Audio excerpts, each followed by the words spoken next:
G'day everyone, thanks for joining us, thanks for listening. I'm here today, I'm Luna, and I'm here today with Uncle Donny, and soon to join us will be Uncle John. Welcome to Through a Native Lens, where my attempt is to bring our culture and learn about our culture, no matter where you're from, and walk with us a little bit. So I want to welcome Brother Donny. G'day Donny, how you going, my brother? Yeah, I'm there, sis. I'm going well. Still live, vertical. Yeah. That's a good idea, isn't it? Yeah, we're still breathing. I was saying today how all of a sudden we get called Uncle and Auntie, and I'd like to know when that started. Bugger I know, just everyone when I walk down the street, how you going, Uncle? How you going, Uncle? Okay, I'm an uncle now. Yeah, no one told us. They just started calling us that. Same, I believe when John gets here, you'll agree. So we'll do a formal, this is an informal show. I want to make it relaxed, because with my mob, if you want to get anything out of them, they got to be relaxed and happy sitting around the campfire. Otherwise, it's too formal and you won't hear what we really want to hear. So, yeah, I'm sitting there in my fire. Yep, you got it. I'm just about to put a fire up for all the good people listening and watching, actually, because you can listen to the fire, you can listen to this one when I get it worked out. Yeah. We got anyone in the chat room? Oh, yeah, we have. We've got Sean Bashman. G'day, Sean. Thanks for joining us.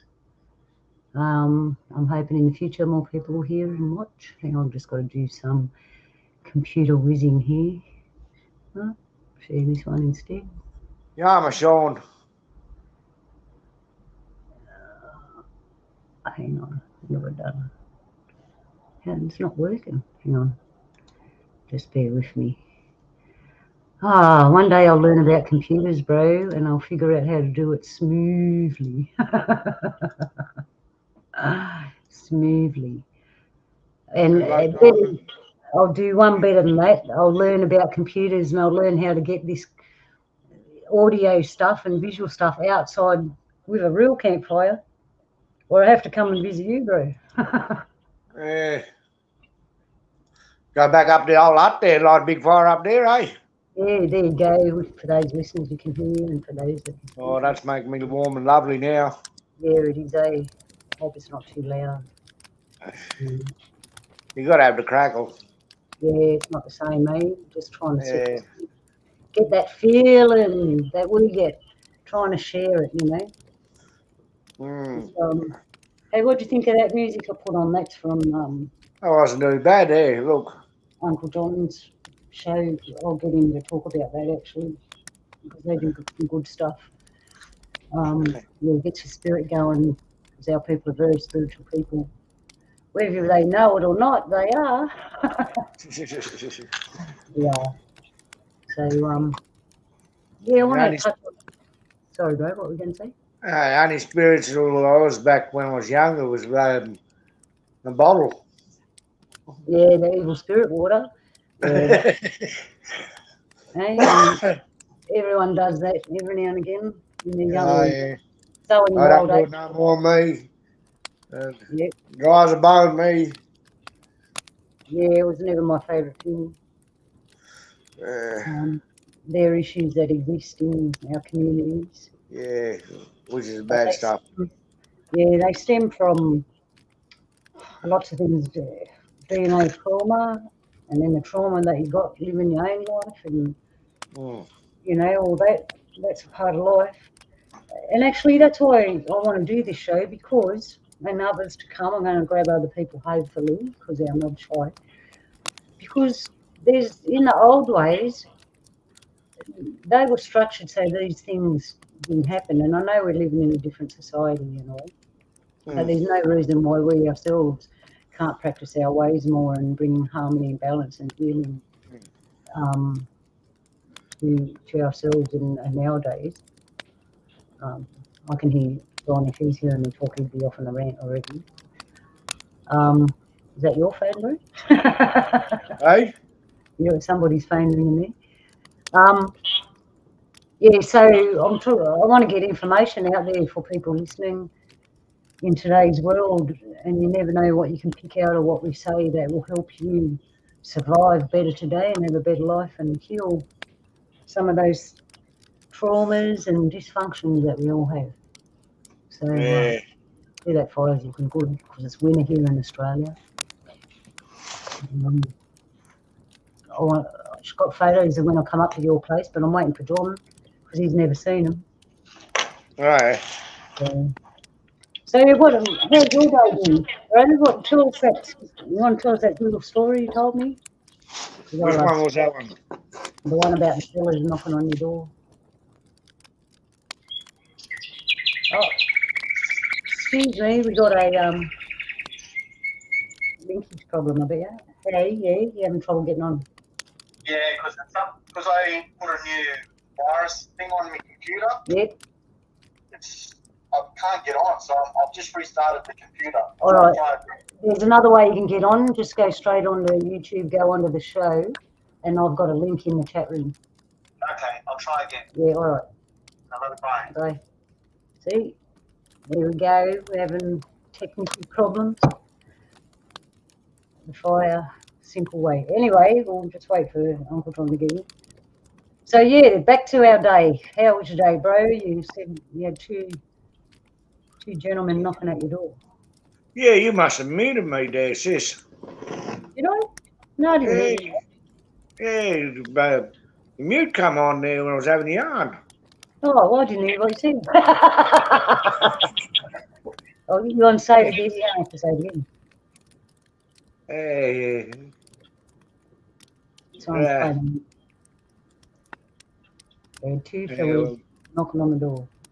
Yeah, well, I was thinking to myself, well, who would be knocking this early in the morning? Me having a cup of tea there, and roast myself at the fire. I opened the door and there was these two gentlemen, Corey fellas, and they came there and said, we come here to introduce ourselves. We just lived in town, and you know they come there to show respect to me. Like they know that I live here and this is my country. They come and visit me. Anyway, we had a good old yarn, and they offered it at any time. They said, "You want some firewood? You come out to my place." He said, "We'll get some firewood for you." I thought that was a real gentleman of them, and it shows that respect there. See, because they're from different country, Yeah, they and come here. you're the local fella.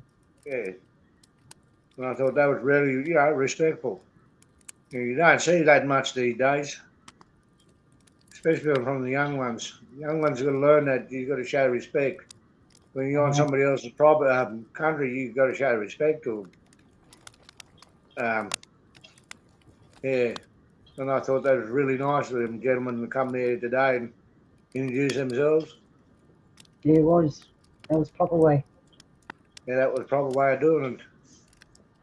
You know, once I went to see an elder, I had food for him actually. I was told to take it there, and I didn't know what to do, so I stood out the front of the gate, and I just waited for someone to come. And then you hear a young voice go, "Dad, there's a lady standing out at the gate." And the next thing, Uncle comes out. Because I felt funny just walking in there. I've never been there before. So I just waited out at the gate for someone to see me. It worked, but that proper way. No. Yeah, that is proper way. You're right. Yeah, Hey, imagine everyone these days standing out in front of people's house because they're usually messaging before they even leave their own house. Yeah, you do it that way these days. They call it gungy. There's somebody out the front there trying to rob me. That fella. You really think someone's stalking me? I never thought of that. No wonder they were freaking out. There's this weird lady standing out the front. Man, the things that I do, I never look from the other side, as you don't, you know. Yeah. But just trying to do it proper, you know. Yeah. Yeah, I'm not. I remember one time we were in Sydney, and one of the ladies going, "Ring them up now. We'll go and visit. Ring them up now." And I'm thinking, I can't just ring them up and say I'm coming over because I don't know them that well. Proper way, you don't do that. And in the city, I didn't know where it was, so I wasn't going to just walk around and stand in front of random places. One of them fellas that actually came from down Sydney way, down your way there, sis. Oh, really? Yeah. I can't remember his fucking name now. Oh, pardon the French. I don't remember his name. Yeah, no use telling me what he looks like either. I was explaining to one fella who's a boxer and my nephew who was a boxer. And he said, "What does he look like?" And I'm going, he's this tall, he's brown, he's got black hair, curly, brown eyes. And then I looked at him, I went, I just described every Aboriginal man in Australia, almost. All the brown ones anyway. Yeah, if he's from, ask him next time you see him. Yeah, I'll find out where he lives down. He was living down there. Yeah, they bought coffee up here. It's oh, nice. Yeah. Lucky. Oh, you're lucky too where you live, not like me and Uncle John. We're stuck in Western Sydney. Unfortunately, they're going to destroy it by putting them big windmill things in, though, sis. Oh, that's right. You told me that. Because I reckon they've gone 100% the apple cart with the old spirits. Yeah, there's better ways of doing it. I wish they'd consult us. When they have a bright idea doing something with the land or the nature, they should at least consult us first, and we can forewarn them of the future chaos that will come out of it if they don't do it right. Yeah. But they don't consult us. Yeah, I did get some good news there. They're not going to be putting that dam on my my people's country down You're not there. doing it. Yahoo!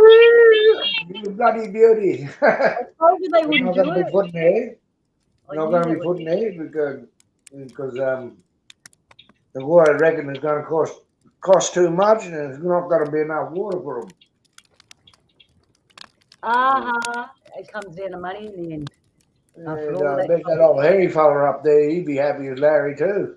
Oh yeah, they'd be having a party. You should go up there and yell out. The dancing and carrying on there, them fellas. You should go up there, brother. I would. If I was with you right now, tomorrow we'd be going up there. We'd have a picnic, and I'd be yelling out to them. Yeah, go up to the old place there and have a big picnic there at the old where the old homestead is. Be. See, don't mess with the mother. Yeah, Mum always gets the last say whether you like it or not. Yeah. Hey, Uncle John's having trouble getting on. Oh, I'm so happy. Man, that is really happy news. Really, really happy news. Yeah. But they wasted a lot of money there going through it to say, oh, no, we're not going to be putting it there. And I thought to myself, well, they just waste money. You know, they could have been doing other things with that, like looking after them, you know, people at Crook or disability people who are sick. Or even taking care of other places. Yeah. Or bloody taking care of the bush. Yeah, they could have paid someone to go and fix that water place up. Yeah. It could have been put into really good stuff. As soon as it was a land matter, the money should have went back into the land. I just want to give a shout out to brother Wookie. Miss you too. Love you, bro. Been real busy, as you can see. Yeah, I'm a Wookie. So, you hear me? Yeah, probably, because he's watching the show. But yeah, that's what they should do. They put that land was a money matter, and they would have been better off putting all that money into looking after existing places like the fish catchment, regeneration. You know, just claiming back. But that makes common sense, you know, and I don't think they understand what that is. You just said the Yama, brother Donny. Yeah, these things, they can get to you after a while if you let them get you down. But like when you first told me about it, it was sad because the beautiful area was just going to be full of water. Yeah. I knew, and after being around that area, the spirit in that area and all the life forms that go with it wouldn't allow it because it was too much of a special place. Yeah, I think they influence us a lot more than what you think. Yeah, they do, my brother. They do. Because all of a sudden about face, I think there was a higher up there had to say in that. Yep, definitely. And the trouble they went through day after day after day, which I knew would happen. I thought that was so funny. So what we're talking about, people, is an area where they wanted to build a dam, and it was going to wipe out a beautiful area with significance. And as soon as I found out about it, I knew that the spirit there was really strong and it wouldn't happen anyway. They started doing it, and every time they had machinery problems, things went missing, people got sick, and me and Donny would laugh. It got to the point where they even blamed brother Donny. You remember that? Yeah, they blamed me. They said, "Oh, singing it up." No, I wasn't singing it up. It wasn't me. I said, "You blame that hairy man fella there. Look." That shoot the messenger, man. Shooting the messenger. Yeah, they're blaming me everything now. I want to give you a shout to Rotman there. G'day, brother. How you doing? Thanks for joining us. Yeah, I'm so glad it's over. That place can just rest now and be left to itself and regenerate. Oh, we got Uncle John's arrived. Hang on, Uncle John. Hey, g'day, Uncle John. How you doing? Yeah, He must be sorry, on mute. couldn't get on. There's a bit of a tech problem. You're right. Yeah, that's okay. It always happens. Believe me, Can you hear it me? always happens. Yeah, we can hear you. Yeah, I can hear you there, brother. Yeah, just fucking me around, eh? Yeah. Yeah, they don't want us to speak. Hey, Yamada, Murray. Yeah, man. Sorry about that, eh? Oh, you're right, Ray. Yeah, you're right, brother. We were just having a yarn about. I'll let Donny tell you. I've just got to let the cat in about the dam that they're not building. Yeah, they're not going to be putting up a dam up there now. It's going to cost too much. There's not enough water for them. So I'm happy as Larry. I'm like pig in mud, me. All right. Yeah, I'm happy too. I'm glad you told me. Yeah. I just want to dance in a circle. Anyways, I'll formally introduce people now. So I want to formally introduce Uncle Donny and Uncle John. I'm going to call them knowledge keepers because the knowledge that these fellas know is phenomenal. So we already had a yarn to Donny. So John, g'day and welcome. Hang on. Oh man, oh, he dropped out. No, He dropped out again, did he? Is that better, John? Yeah, hang on. I'll get rid of the other thing. Oh, Sorry. you're right. It's okay. I've got two of you up here. Did you know there was two of you, John? Can you hear me? Oh, he's muted now. Yeah, I can hear you. Oh, cool. Okay. So where were we?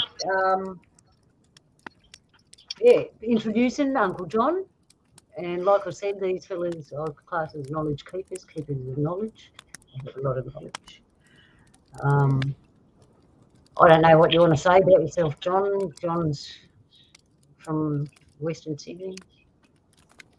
And yeah, I don't know how formal you want to get because this is an informal show. Yeah. Grew up in Western Sydney. Mob of Gummerine and Wiradjuri people from northwestern New South Wales. So growing up in Western Sydney, I had a lot of elders. It's a big intertribal community.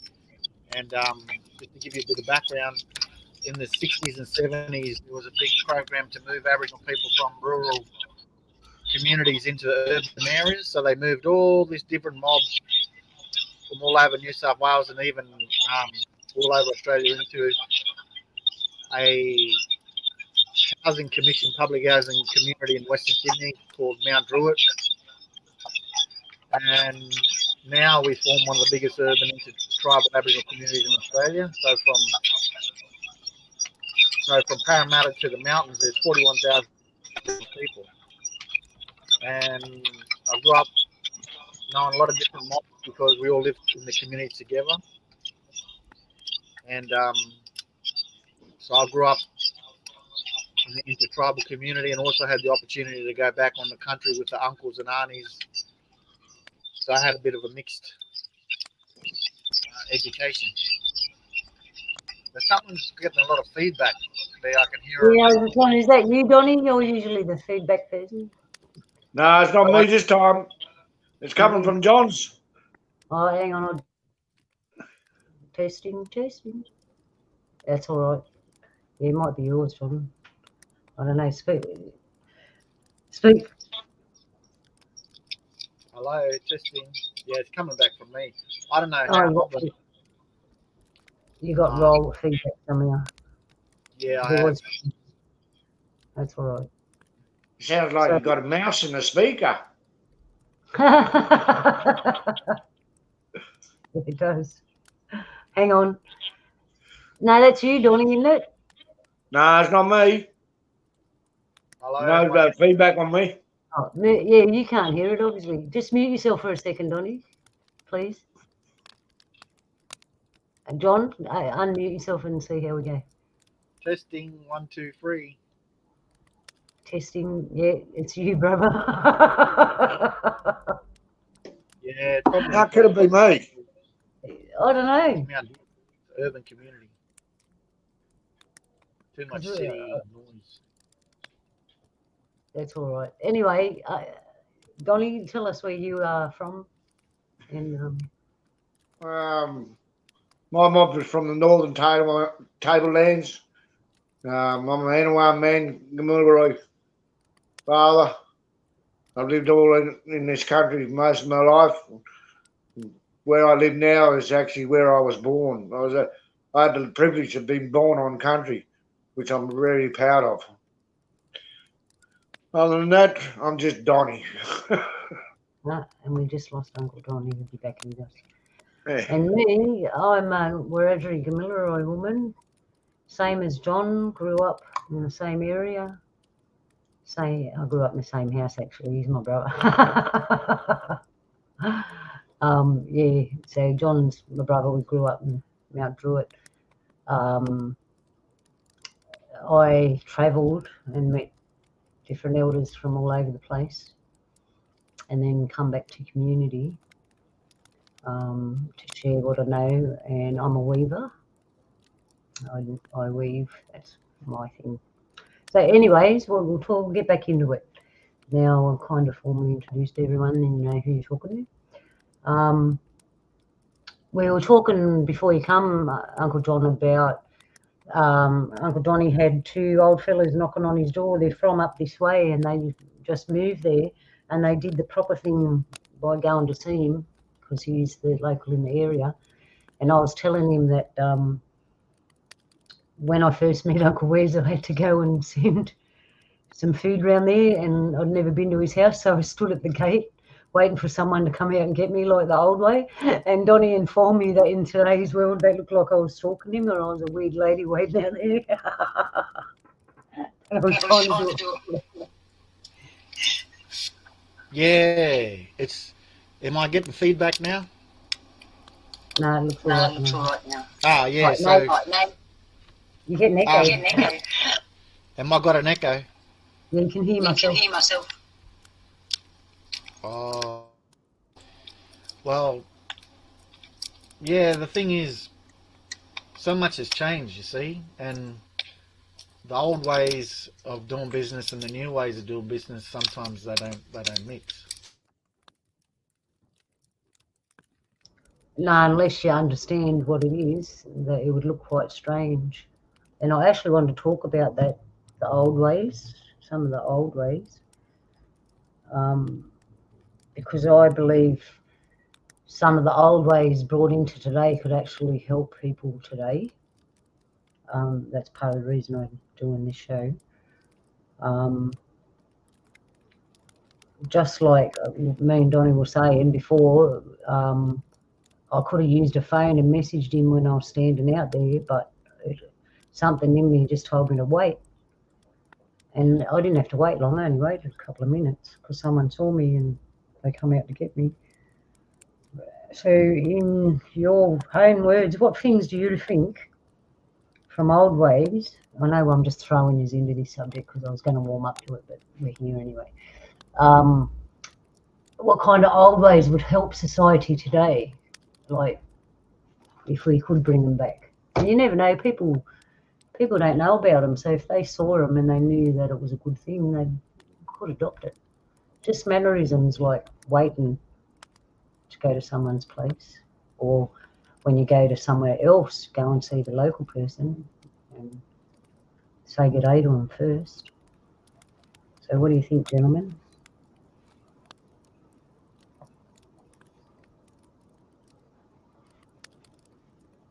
Don't think much. Okay.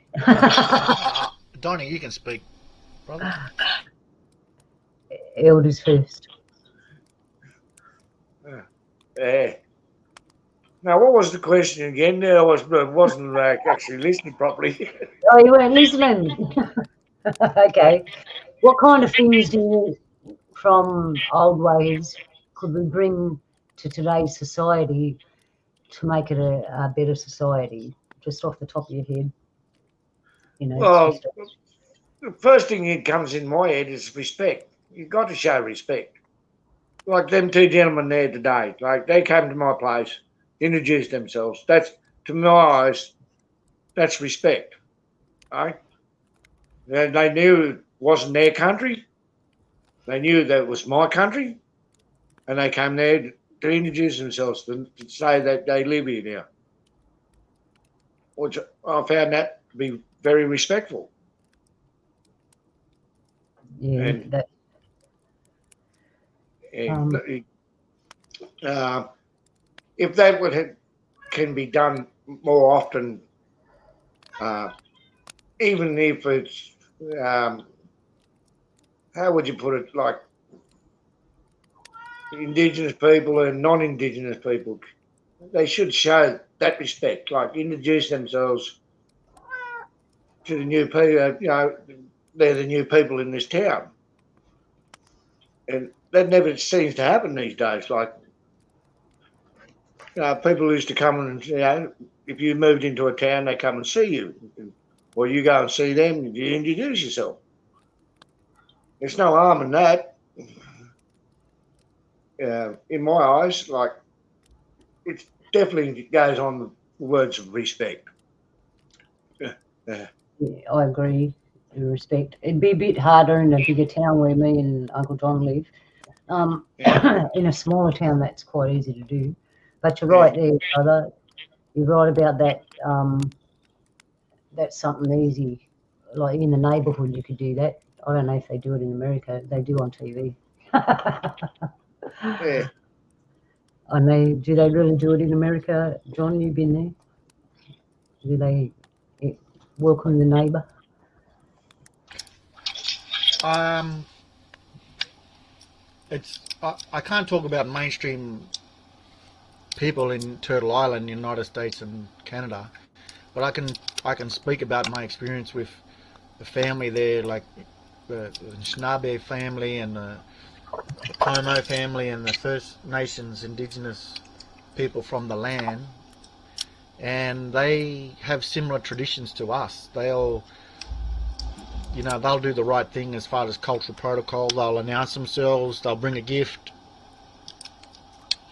They have strong protocols that set up that sense of kinship and two-way street of giving and sharing, taking and giving. So they're very much the same as us in that way, from my experience.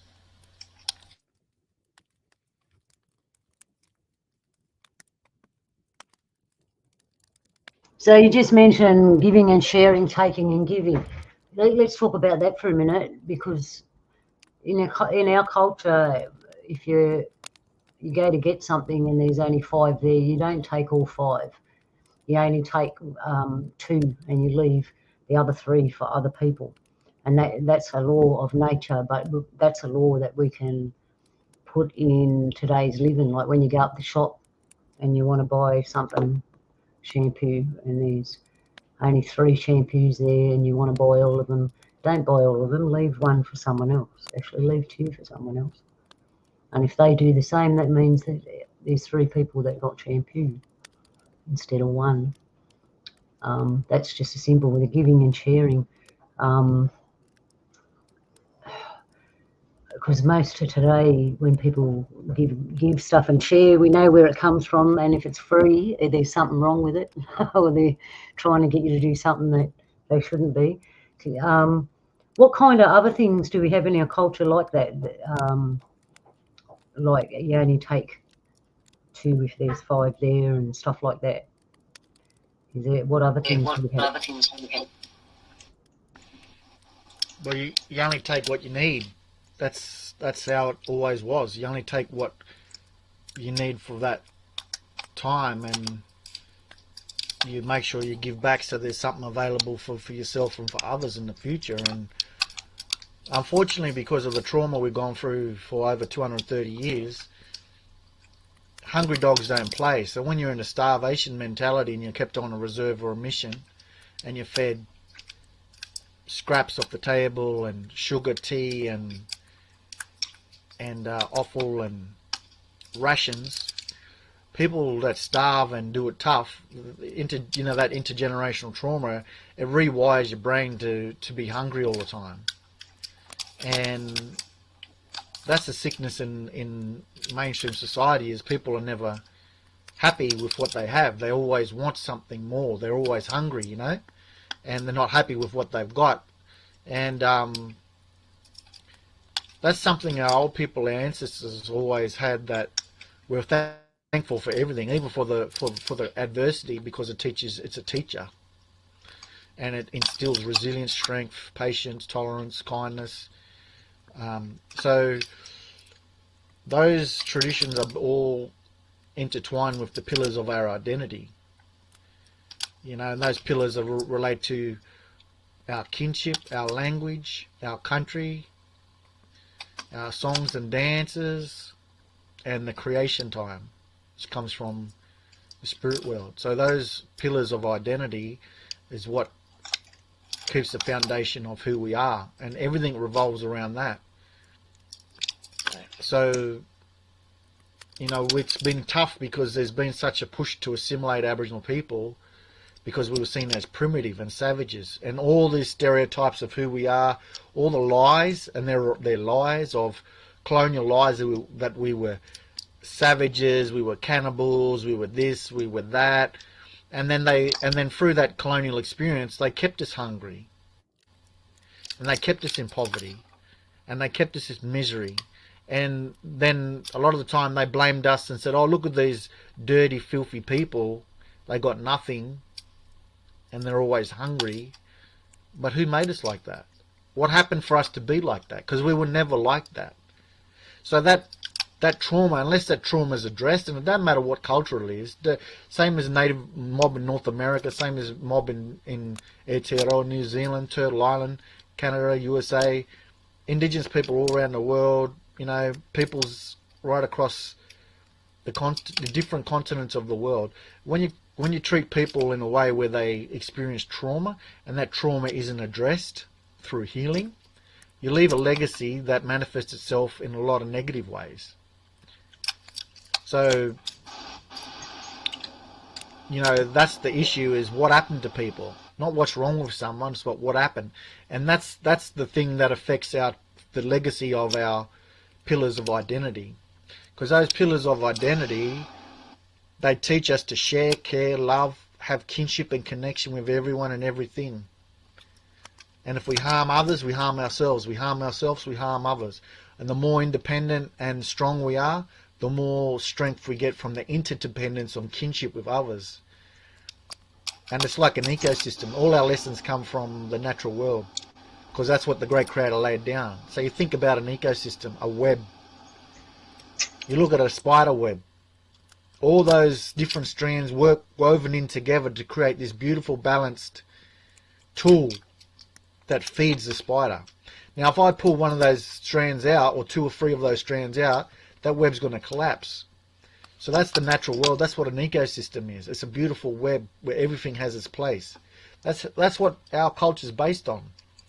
Everything has a place, everything has a purpose, and they all come together in a good way. That's the pillars of our identity. So when you look at the way we are and our traditions, we open the circle. There's always a space for someone. There's always a feed for someone. There's always place for someone. There's time for patience. There's time for silence. There's time to speak. All those things come from our traditions. We've just been saying that there's a time for everything and there's a place for everyone. They're 2 things that in today's society don't really happen. There's not a place for everyone, and they don't make time for everything. And sometimes you just got to slow down and smell the roses, because your whole strength, spiritually, physically, mentally, relies on a rhythm, and if you're not in it, you'll fall over. Just those 2 things we can adopt. Take a minute out, like we call, say, crew time, Murray time. Take that time out for those moments to strengthen yourself. And that's what I mean. We can pluck little things out of the old ways and put them in your life, and it'll make a better life. we can't wave. Well, if we had a magic wand, we'd probably wave it and make the world better. But I believe, like John said, the way you make better communities, each individual becomes strong and sings a good song, and when we all do that, we become strong as a community. What do you reckon, Brother Donny?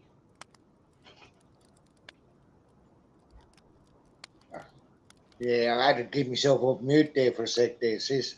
Yeah, I'm 100% back on what you just said there because now I bloody got myself all lost now. You all right? I do it all the time, me. I put it Take down it. as old age, but it doesn't worry me now. Yeah.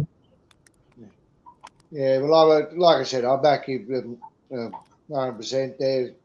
And what was John saying, I back him on that subject as well. Yep. And the only way to find out what our old ways are to talk about them. So Yeah. we'd take time out. Yeah. We didn't work like modern day people 5 days a week. We worked in the morning, went and did what we did, come back, because it was really in summer, it'd be too hot. So we'd sit down in the shade and have a nap or do stuff, make things, talk like we are now, just yarn. Yeah, just yarn up there. Because we're an oral people. I know Arnie said to me one day, oh, I don't know how to weave, I don't know how to do this, I don't know anything like that. All I know what to do is talk. And I went, as an oral people, that's a really special thing, because we need that oral tradition to carry on, regardless of the technology and that we have. We still need that oral tradition. So to me, in my eyes, she didn't know how to make anything or none of that, but what she had was really special. Yeah. Could I just say something there, sis? Be my guest. Yeah. Well, my guest. Yeah. I'm just trying to explain it myself here a little bit better, but if my car and old utility didn't break down today, I would have missed your phone call. I know So that. I know that for a fact that I had to be on this show tonight because my car broke down and you rang a minute after that car broke down. I realised that. I was actually going to ring you back and go, you know, you broke down because you was meant to have my phone call. I think it is actually, sis. I was telling you to slow down too, take your time. Yeah. But I have to admit that one thing there, that if that old utility didn't break down, I would have missed your phone call and I wouldn't have been on tonight. Yeah, I'm glad you're here with us, brother. We can talk about that now. Those little things, our people listen to them. And John, I want you to jump in here when you feel like it too. You can walk around a community among our own people and something will happen, or a certain animal will fly down, a bird might fly down or something. Everyone's aware of what it means and what we should do next. The majority of us are. And what I find is some people in our community might not know how to weave or how to make stuff and have the same knowledge as Uncle John and Uncle Donny, but it's in their very fibre to pay attention to these signs from nature and these odd things like you breaking down and getting my phone call. It's just in our fibre. We just naturally like that. I remember a story comes to mind, Uncle John, when you told me how you were playing the didgeridoo once and the snake was sitting next to you. And that was perfectly a normal thing. And I know a lot of people would freak out and go, the snake. But for us, it's not that. The snake was quite happy to sit there and share that beautiful thing. Remember that, Don? Do you want to tell us a little bit about that? Yeah, I wasn't playing a didgeridoo. I was just singing a song, lingo, culture song, language song on using Sorry. Sorry. Got that wrong. No, all good. Yeah, I went down I was just in the bush, and I went down the creek and pulled out them boomerangs because I was away from everyone and started singing in the lingo, and yeah, I was just singing, and then I looked to my right, and there was a big black snake there just listening. And then I got a shock, and he got a shock. And then he just got a bit, and then I just sort of stayed there, and then he just took off his own way, and I thought, oh, I must have been doing something right, because he come up, and he or she come up and just sat and listened to me singing. So I thought, well, that's that's our relations there, because that's actually our totem. So he just come up and said hello, I was just sitting and listening. But I got a shock because I didn't realise the strength of what I was doing, which is living our culture. And living our culture is the most radical thing you can do in the 21st century, and especially in a society like Australian society, which is based on a colonial way of thinking. And I was there singing language, and to the beat of the boomerangs, and old cuz come up and was just listening. Until the human side of you kicked in and fear set forth and he took off. Yeah, I wasn't so much frightened, but it was when you get a fright in the sense that you get startled because you don't realise. It's like somebody walks in or walks in front of you when you're not expecting it. So I was startled, and then when I got startled, the snake got startled, because I sort of got a bit of a fright, like a jump fright, because I didn't think anyone was listening to me. I didn't think I had an audience, you see. Don't they say sing like no one's listening? That's an old thing. Sing like no one's listening. I encourage you. Yeah. That happened to me once, actually, but I don't speak language. I wish I did, because you could imagine what I'm going to tell you next, how more powerful it would be if I was singing in language. I was walking through the bush, and I was on my own. I was up in the mountains, and singing my little head off. I was having the best day, just walking through the bush. That's heaven to me. And I wasn't quiet, and my footsteps weren't quiet because I had my walking boots on. And all of a sudden, I come to a dead stop, and I stopped singing, and I looked around me, and I was in the middle of a mob of black cockatoos. And I remember looking at them going, wow, they're strange birds. Oh, they're cockatoos. Wow, look how big they are. And when I got to that thought, my thoughts changed from the vibration I was on, and I come to reality, because they come up just past my knee, and I'm not very tall, but that's a big bird, and I'm right in the middle of them. And right at that moment, when I realised where I was, they realised I was there, and they all freaked out and flew away. And I spoiled the whole thing. Similar thing. If we could only breach that barrier and stay where we are and not have that reality flash in our head that changes our vibration, really magical things would happen. If I was singing in language, oh, sorry, go John, you're right. No, the thing is, because we live in, like, everything's fast in today's life, we don't get enough time where we can adjust to that, you see.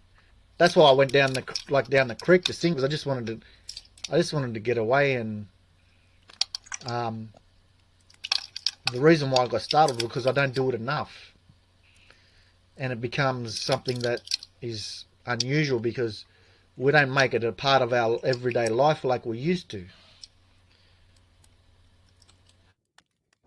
Well, after today, I'm going to make sure I make it more a part of my everyday life, because I think it's very important. And if we make it more a part of our everyday lives, when other people come around us, it'll go on to them, and they'll feel it too, and then they can do in whatever culture they are. Because whatever culture you are, and I hope to bring other cultures onto this show so we get a different look. the practices were there for thousands and thousands of years, hundreds of years, for reasons. With the society we live in today is all new. It's all trial run. We're the guinea pigs. Luna, Yeah.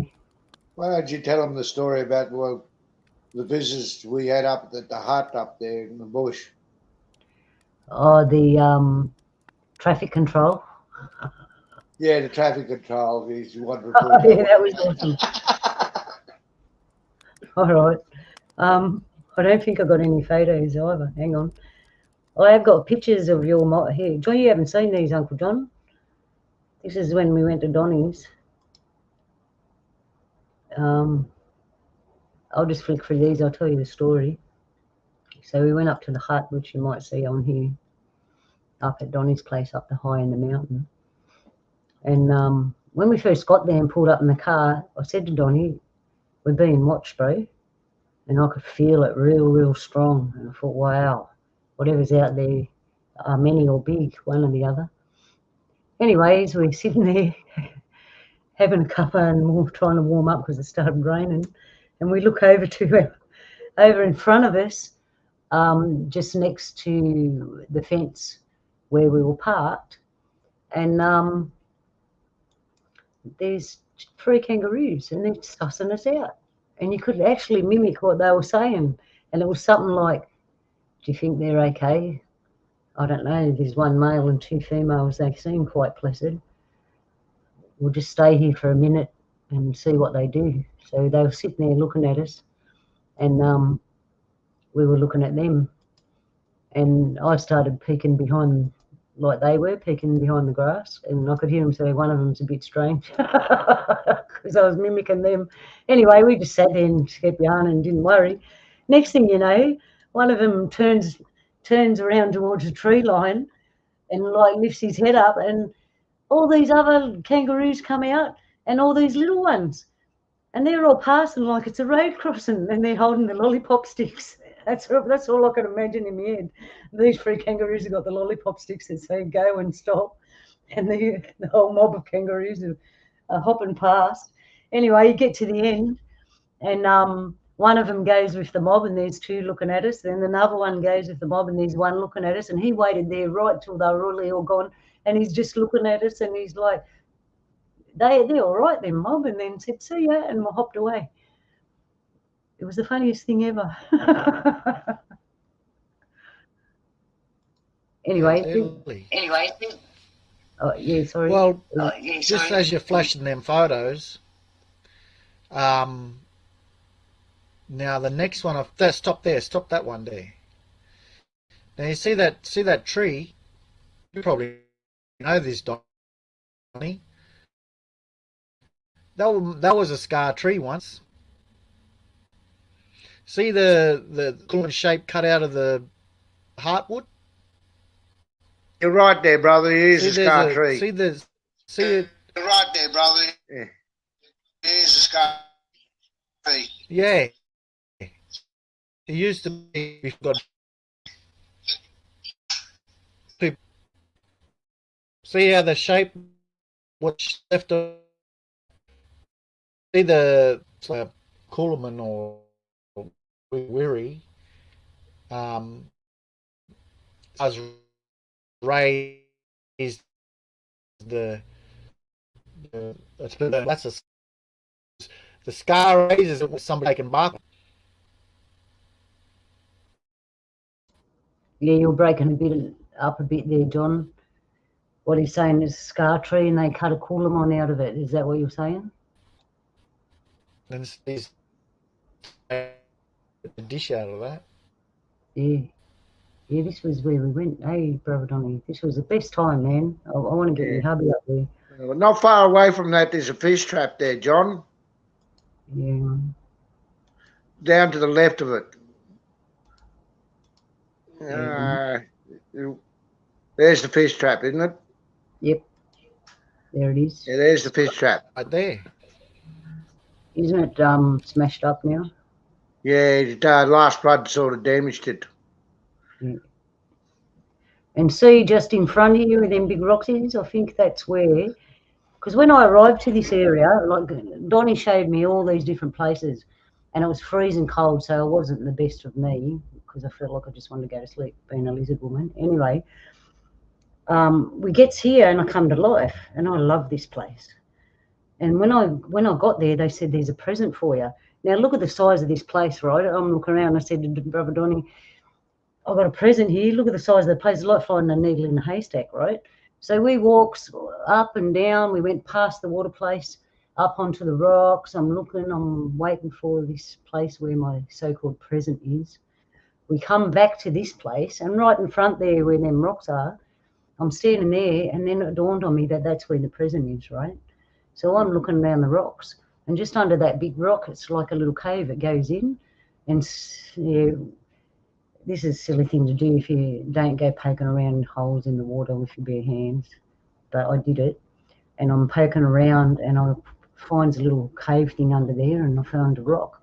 And I pulled the rock out, and it was a piece of gold, and I looked at it, and Donny's standing behind me, and I go, nah, that's not the present. And I threw it over my shoulder, and Donny and Lisa going, wasn't that gold? I'm going, yeah, what'd you throw it for? Because that's not the present. And then I put my hand back in there and I got the present. The present actually was a bigger rock, and it's quartz crystal pink, golden pink colour. And it looks like a snake head. It was a beautiful, beautiful rock, but it wasn't the gold. Because our people don't see things like air gauge. And the gold was worth $2,000. Probably. Just chucked it over. Yeah, she chucked it over her left shoulder.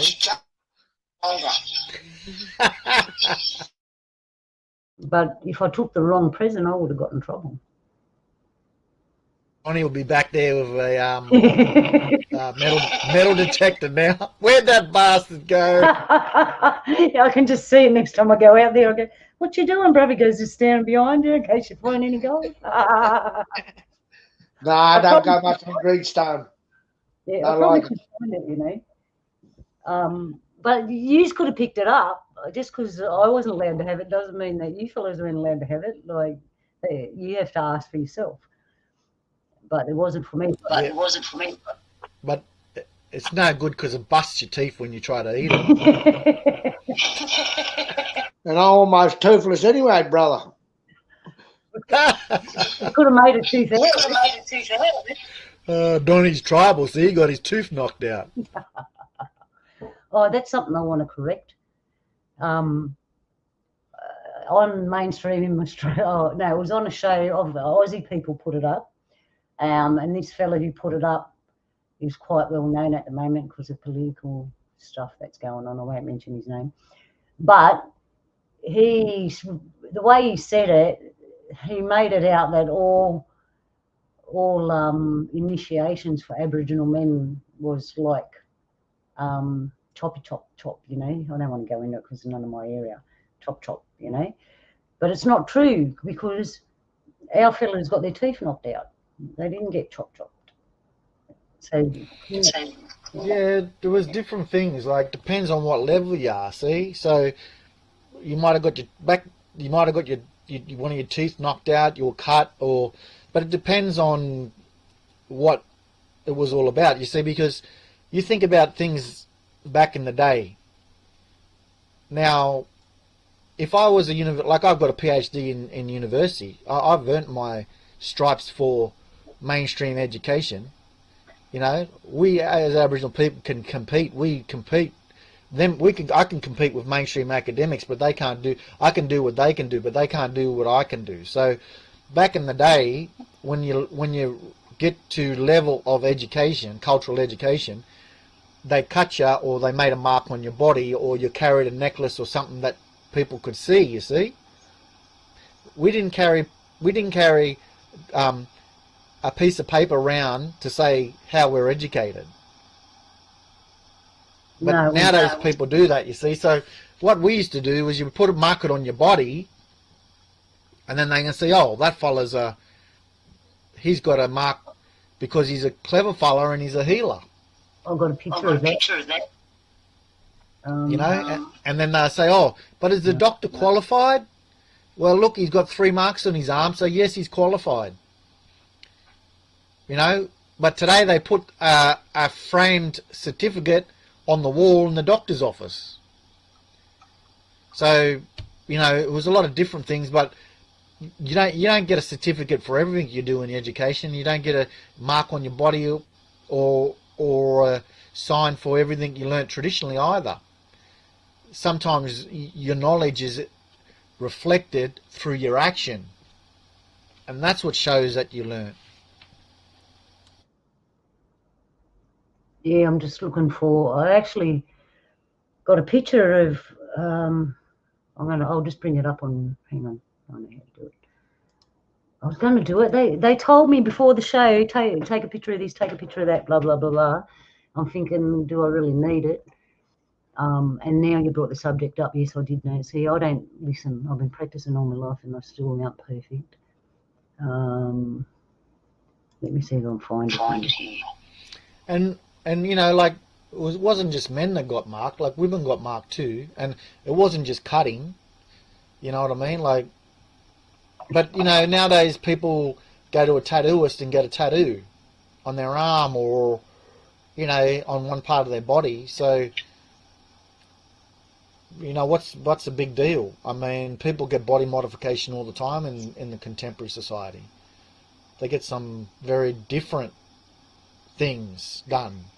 But everything we done had a purpose and a meaning and a reason. There was nothing ever done without specific purpose and meaning that communicated something important. We didn't just get a tattoo for the fun of it. We didn't get body modification for the fun of it. It was done because there was strict reason that was very significant and important. Yeah, I didn't get my tattoos for the fun of it. The tattoo guy was cringing more than I was. No, that's true. I didn't. You know what happened to my tattoo, bro? I saw it on my back a long time ago, and I drew part of it on a paper, and I never bothered about it. I thought, no, I'm too old for that stuff now.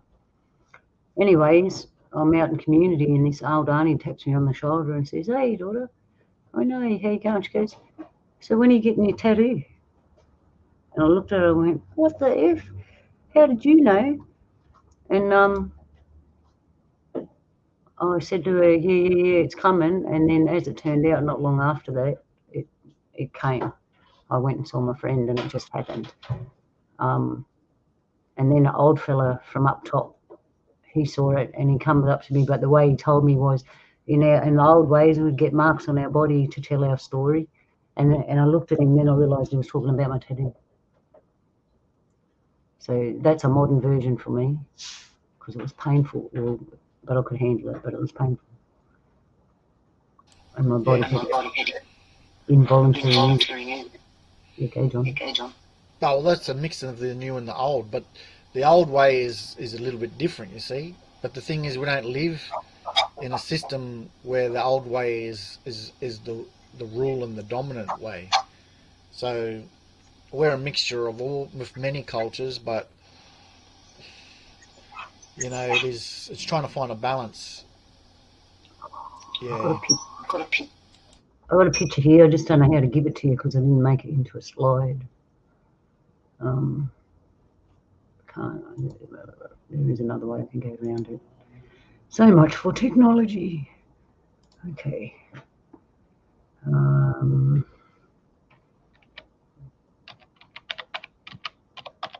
Excuse me, everyone. I'll just type something out. All right, here we go. Images. Hang on. I'll have to share my screen, I think. No, that's right. Sorry, people, can't. Nah. Well, while you're looking, I just want to read you a message that I received. Oh, yes, please. So I sent this message because you understand at this present time in Australian politics, there's, you know, issues around this referendum that's going to be held around at the end of the year in October, or around October, to vote for a yes or no on the referendum to include Indigenous people, Aboriginal and Torres Strait Islander people, in the Constitution and develop a body that will present, supposedly a voice of our Aboriginal and Torres Strait Islander communities to Parliament. So that's what it's about for those who are listening in from an international perspective. Aboriginal people haven't ceded sovereignty, neither of Torres Strait Islander communities, and we're pushing. A lot of us are pushing for treaty. We're not included in the all recognised in the Constitution, and there's quite a bit of discussion of which way to go. But I received this message because it's quite controversial at the moment. I personally would vote no because I'm in line with the community's call for sovereignty and the sovereignty movement. I'll talk about that, what it means. But this is what it was sent. This is from a non-Indigenous person. And this is what they said. The United Nations has given the Australian federal government a mandate of ownership for housing, property, farms and businesses to government control once a republic has been proclaimed. And what is preventing Australia becoming a republic? The fact that Aboriginal and Torres Strait Islander people are not currently included in the Constitution and are still deemed to be the original sovereign owners of the land. Do you now have some idea why the Prime Minister Albanese and Labor want to have Aboriginal and Torres Strait Islander people written into the Constitution? There is nothing the slightest bit good about it. It is a deceptive and nefarious thing. It is about the stated aims of Klaus Schwab and the World Economic Forum that by 2030 you'll own nothing and be happy. So that was something that was sent to me today, and I just wanted to bring it up because I just wanted to talk a little bit about sovereignty because I'm supporting our communities to heal, come together, and develop our own sovereign representation as sovereign governments and communities, as we always have. And North America and Turtle Island and Canada and the US, there's frameworks for treaties. In Waitangi and Aotearoa in New Zealand, there's treaty, and we want to get a treaty for each mob that is going to support and recognise the mob for what the communities want. And I work with the Yidinji government in North Queensland, and they're at the moment the furthest along in trying to get a international government to government sovereign treaty with the Commonwealth government, which is known as the Australian government. And from that treaty we will have our own recognised rights.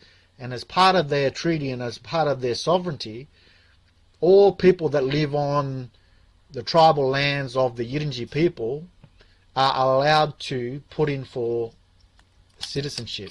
So in North Queensland, there's a lot of non-Indigenous people that are now Yidinji citizens because they've applied to Yidinji First Nation to become part of the kinship and community of the Yidinji people.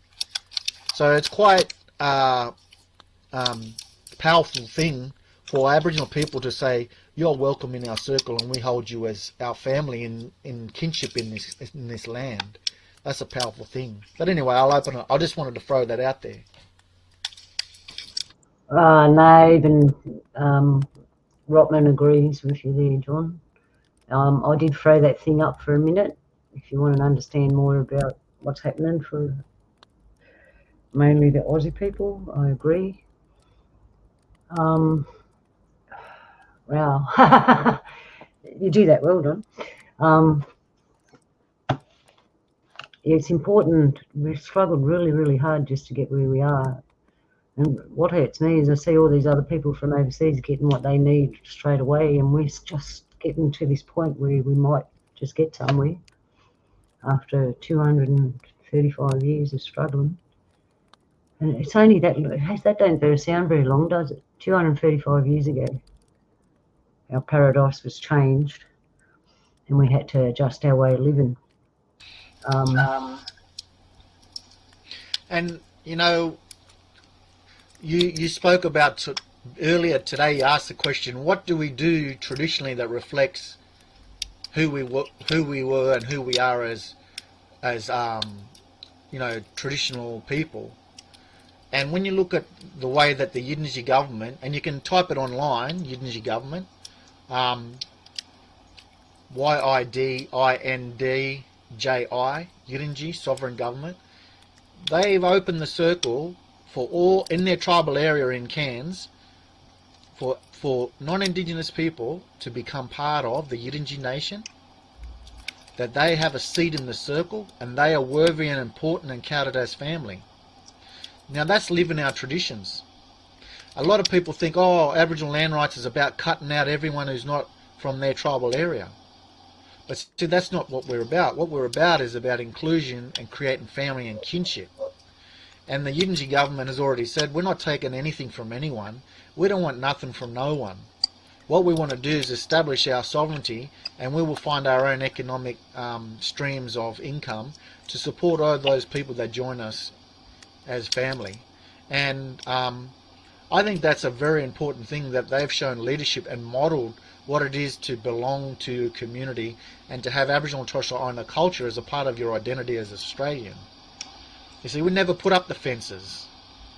In 1788, we never put up fences. That was colonial British rule that put up fences and put people in boxes. And it wasn't just Aboriginal people that they undermined and oppressed. They oppressed all those people in chains on those boats. And we are now part of that wider community, you know. So the Yidinji government has got a model for sovereignty, and it makes the voice look like a ridiculous, stupid notion that it is what it is, you know. And the thing is, I live in the biggest, you too, like Luna, you live in the biggest intertribal Aboriginal urban community in Australia, in the world, right? Up to 41,000 Aboriginal people from all different parts of Australia, from rural, remote, all over Australia. We all live in this community. Some go, come back. But the thing is, the voice never gave our community a voice to speak into this referendum. It never gave us an opportunity to have ownership over it, to belong, to have some certain sense of connection to it. We were just told yes or no. Now, that's a colonial way of doing business, because it's not just Aboriginal people that were treated that way. It's everyone. Everyone's presented with this yes or no because we know what's good for you. And if you don't vote yes, then you're disingenuous and you don't support Aboriginal people and you're racist. That's the type of propaganda being pushed, and it's disgusting. And it's not from us as Aboriginal Torres Strait Islander people. It's not who we are, and it doesn't reflect the pillars of our identity. So I just want anyone who's listening to understand that our traditional way is not to cut people out and create fences. Our traditional way is to create bridges and build people in as family for us to live together in kinship. And what comes from the government is a colonial way of thinking, and it matches the last 3 years of colonial oppression that has come from COVID policy and all that other stuff. It's all about the big stick approach. It's not about healing. It's not about bringing people together. And we need to open our minds and be reflective and critical and ask respectful questions. I want to ask yourself, how come you haven't been involved in this development for this voice? Don't matter if you're black, white or brindle, because you're a part of Australian society. How come nobody come to ask you your ideas before they develop this concept? And somebody might say, oh, but they had the Uluru Statement. Well, you know, as Luna and I has had a yarn, and Donny probably agree, most people that went to that were funded by someone. They weren't grassroots community. They were paid by some organisation to go and attend. And the amount of people that went, we had more people at the Aboriginal NAIDOC week last year in Mount Druitt than they had at that in Central Australia. You know what I mean? So it didn't include a lot of people. And when we ask these respectful questions of who did you ask to bring these ideas about, who have you invited into the circle so they can feel that they're a part of this thing and they have ownership of it, you know, it's pretty much zero. Only a few elites and the people that have been invited. So I want people to think about that, because there's no them and us, you know, in the circle. And you know, people listening, no matter where you live, on a worldwide scale, we were one of the last big people for all this to happen to. And if you listen to what we're saying, they're not going to just stop with our local mob. It's a worldwide thing. They'll do it to everybody eventually. Show me your papers. You know what, John, you're right there. When it comes to local community, I went to the elders meeting the other day. And one thing I really liked about it is the emphasis was on the grassroots people and what they got to say, and bringing things back to the elders, because in the old days, no matter what you planned, you had to send it to the elders to make sure it had the go-ahead, because they had the wisdom and the foresight to perceive any problems that you wouldn't. So it would be sent to them, they'd go over it, and if you got their blessing, you go ahead and do it. We need to do more of that, because the way things are run, it's not happening. They want to hear what we got to say, but the biggest mob of people saying it is Mount Druitt. And they're all the ordinary people that are just as dysfunctional as you and me that are listening tonight, and worse. But they got something to say, and what they got to say is really important, but no one ever wants to hear it. And we need to change it. And all over the world, I'm sure there's little Mount Druitts everywhere. That's what I learned when I travel around Australia. Nothing's really different. There's the same little town all over the place, just with different people living in it. And I know I presume overseas it's the same. You see the same little town with people living in it, same problems, same stuff. And no one listens to the little people. And that's not a height pun, because I'm short. But no, you're right there, Don. I just want to take a break and go to something. Before you go, sis. You want to take a break? We're going for an hour. Just before you go.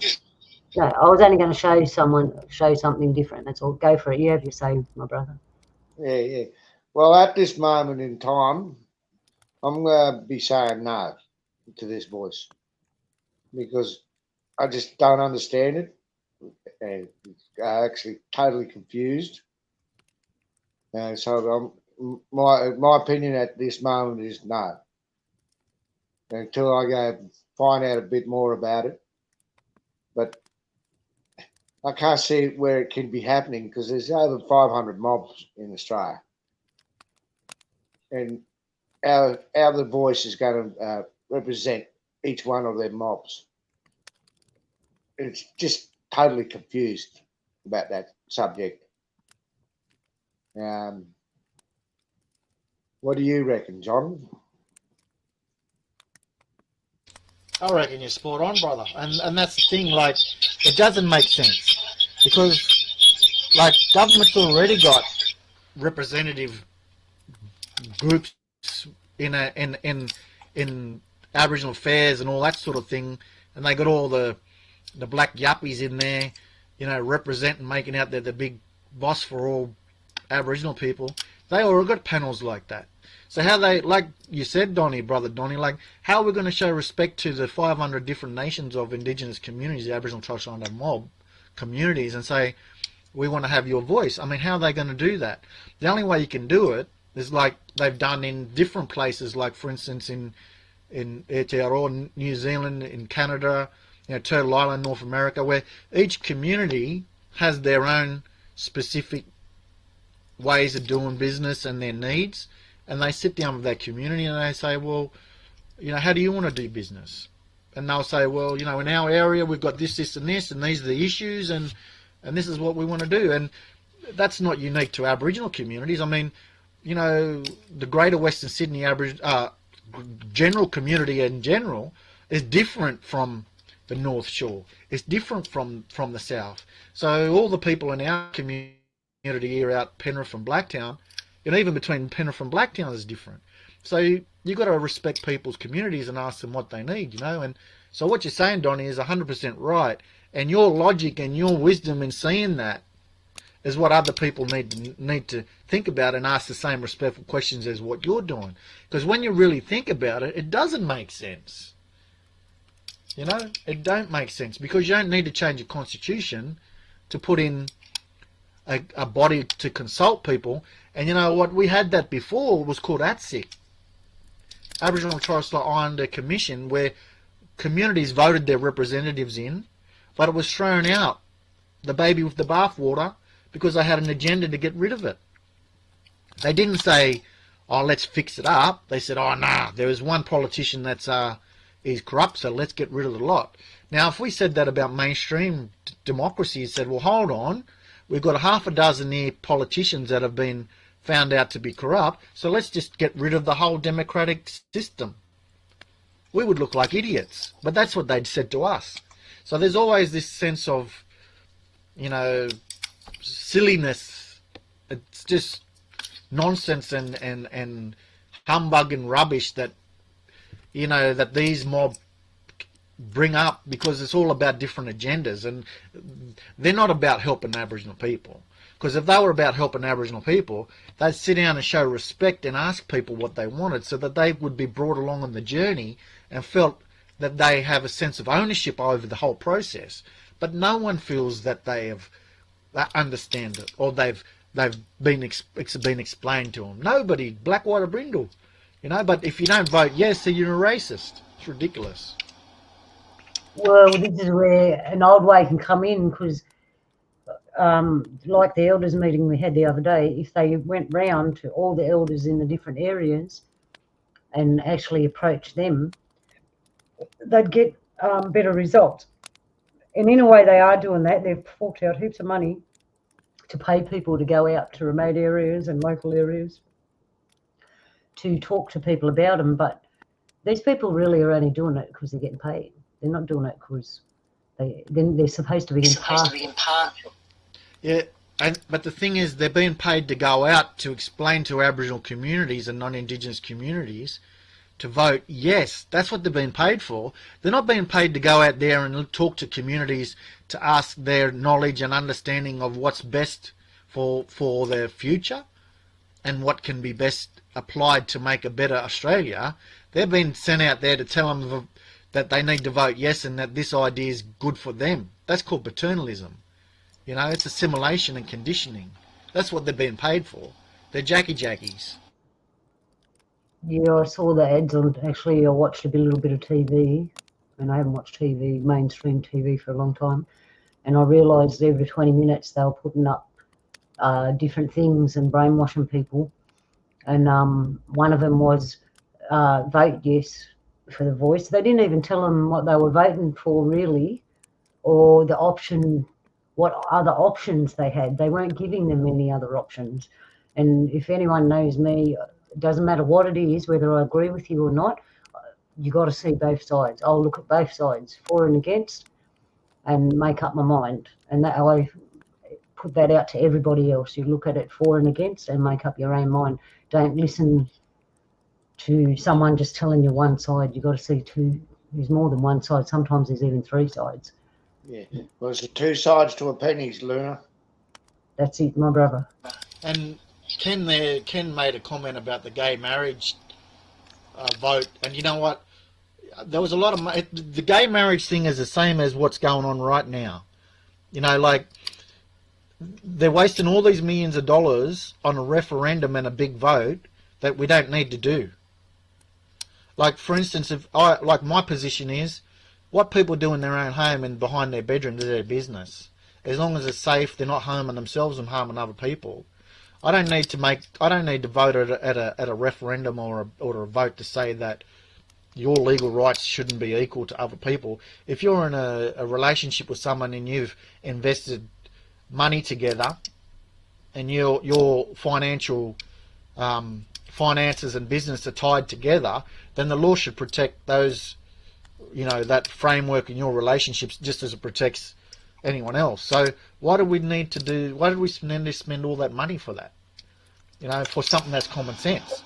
Well, I agree. We might go all in while we're on this. My show might get chucked off YouTube, but that's okay.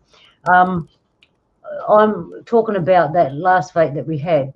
Well, me and my hubby decided neither of us were gay, so we had no right to vote because we don't even understand what we're voting for. It's not, we're not that. It's like a vote. We want all women to vote on behalf of the men. Like, you just don't do that stuff. Or we want ducks to vote on behalf of lizards and make their life better. What the hell? What would the duck know about the lizard's life except for seeing him on the side of the river saying g'day every day? So, in short, and I'm going to say this bluntly, white fellas shouldn't be voting for a black fella issue. Yeah, I mean, I felt uncomfortable too, because it's not for me to say that, okay, there's two gay people in a relationship, they've lived with each other, they've bought a house together, their finances are interwoven with each other, and they decide to go each other's way. Well, you know what?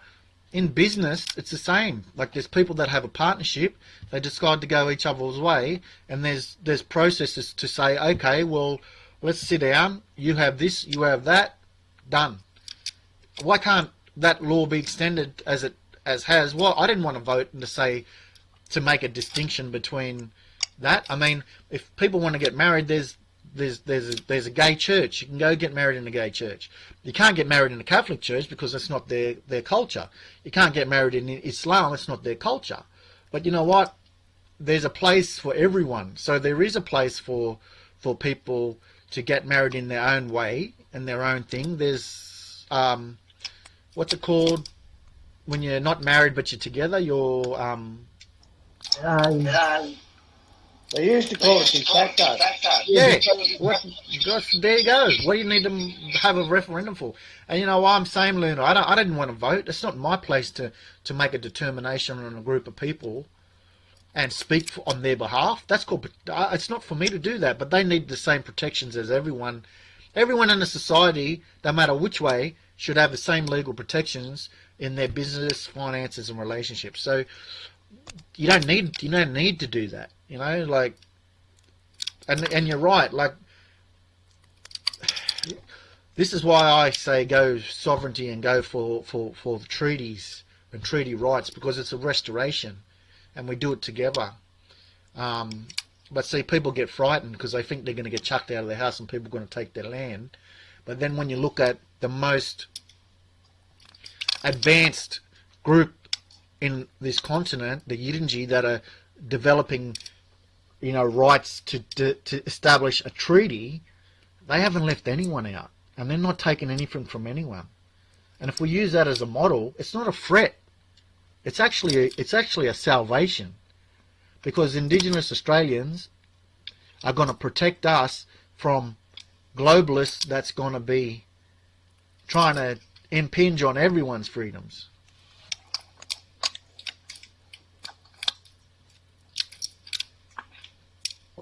Yeah, Ken's going. See you, brother.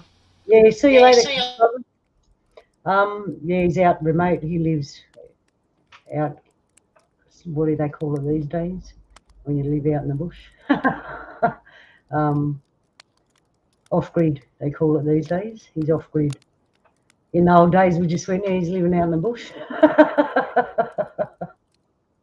Out in the sticks.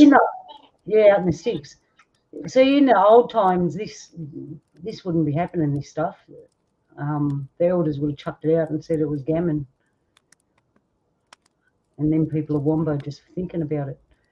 But I'm doing my bit. I'm getting out telling people at the expense to myself, because I feel like it's something to do. Yeah. Hey, Donny, let me ask you this, brother. Do you think the mob on the Northern Tablelands, that the community could do with a couple of $1 million? Like, if I said to use, here's $15 million, go and help your community, do you think that would benefit them? Not entirely. So you reckon that $15 million wouldn't do much? Because what I'm trying to say is they're spending all this money on The Voice. Why can't they throw it into helping communities? Yeah, it would, but like $15 million would help our mob up this way. But what I'm saying is, by the time it whittles down to when it gets to us, it's only about 10% of it we get. Yeah, A stab in the dark there. yeah, that's right. And I'm talking about the real money. You 15 million, you get it, and 15 million goes directly to the community. I mean, we all know that the Aboriginal industry, Aboriginal and Torres Strait industry, is about putting in billions of dollars to Aboriginal and Torres Strait Islander community to improve the lives of our communities and our mobs, so that they close the gap of marginalisation and discrimination and all that sort of stuff. But we all know that very little of that money actually gets to the grassroots to make change for community. In fact, so little of that money gets to the community, and when it does get to the community, it's got to be used in a way that ticks their boxes, not the needs that are on the ground. But we're the ones that get the blame for it when all the money's spent. And who gets the money? It's not us. No, it's the workers. Yeah, so true, brother. So true. It's the workers. I've seen it. I've been on that side, been on both sides of the fence, and I come back to grassroots because when I saw how the money was being distributed, how it filtered down to actually nothing, and they think holding an event is going to help people. Yeah, I thought, nah, this is wrong. We've got to do it within ourselves. I really feel like just getting out in the community and getting some video gear and mics and just going out there and saying to people, this is where we are, come and tell me your say. And then shove it and say to them, this is what the real people say. Are you going to listen to that? We need to do more on the ground, what do they call it, boots on the ground stuff, and come up with the real fish. You're going to get me all started there. Yeah, well, the thing is, like, again, look at Yirinji. Like, Yirinji, like they're starting to develop their own, monetary and financial independence, and they're not going to government, knocking on the door of government and says, give me this, give me that. We want something from the, the industry of the Aboriginal and Torres Strait Islander industry, which, makes a lot of people rich, but very few grassroots Aboriginal people's lives change. They're not doing that. They're talking to other countries about renewable energy. They're talking, they've set up their own commerce, what do they call it, the chambers of commerce, and so the community's taking responsibility for how it feels, what it says and what it does, and its own well-being and healing, and about kinship. And they had a big Queensland government had a big meeting up in North Queensland, and the Voice and all that. Do you think one government representative has gone to the Yirinji government and said, tell us about what you're doing, we would like to hear what you have to say? Not one government representative has gone into the Yirinji government to ask them how they feel or what's the achievements of what they've done, and especially bringing people together. Nobody has, because it's not on their agendas. No, it isn't. They're divided and they destroy, and we're create and communicate and bring together different forces. I just want to plug something. The other day, Uncle John gave me some herbal oil, and I just want to shake the energy now, because that's pretty heavy, like what's happening in that's what we're facing. And then coming, I think it's October, all this takes place, and if we want to try and stop it in any way or change the direction of it, would be a better way to say it, we have to take action. And just to change the tune, I've got this oil. It's called butter oil. Hang on, here we are. It's called butter oil. It's an Australian native tree. This is the oil I was telling you about the other day, Donny, that Uncle Don gave you. A bit of history. I just want to show you our beautiful trees. when I saw this picture, I realised I've been looking at that tree 100 times. I just want to tell you what it does. And I'll put this in the chat room if you want to read more of it. So it looks like Buddha, but it isn't. It's butter. We say butter.